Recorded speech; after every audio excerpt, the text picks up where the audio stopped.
Mistake number 6 is letting the fear of cannibalization hinder your sales and marketing. One market research firm that I recently worked with realized that 60% of the custom analysis that they were doing for clients could be automated because it consisted of simple data capture and reporting. They explored the possibility of creating a self-serve reporting dashboard for clients to use to access this data, rather than having their staff generate reports. But the idea almost got killed, and that's because the leadership team was afraid that clients would want to pay a lower price for the service. The chief product officer shared that the idea of automating and reporting and giving our customers self-serve access terrifies most of the business leaders because it represents 60% of the work that we do now for clients. However, he said, if we don't do it, our competition will. It's only natural for companies to want to protect what they have.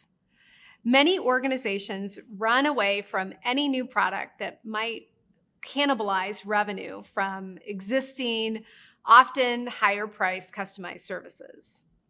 But in reality, businesses willing to cannibalize their existing revenue streams are much more likely to survive. Now, you can manage the risk of cannibalization by following what I call the 3 C's of cannibalization: customers, complementary, and Christensen. So first, customers.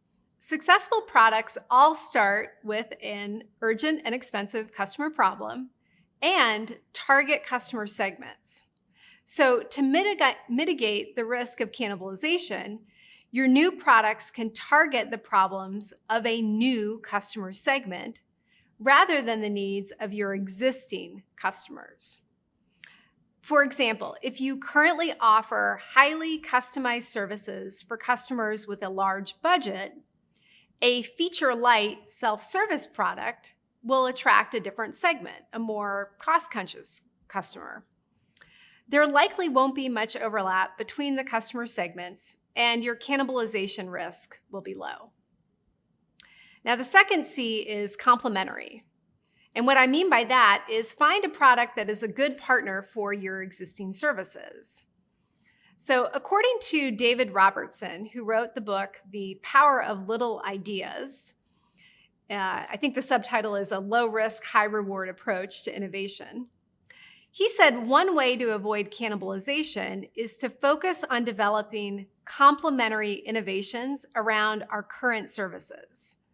Now, I love this idea because not only does it generate new revenue, but it also enhances our existing services by making them more appealing and valuable to our customer base. The last C is Christensen, as in Clay Christensen and the pattern of disruption described in his classic book, The Innovator's Dilemma. Now, in The Innovator's Dilemma, the late Clay Christensen explains that companies can do everything right, but still fail when new unexpected competitors rise and take over the market. Christensen refers to these competitors as disruptors, and the concept of their market takeover as disruptive innovation.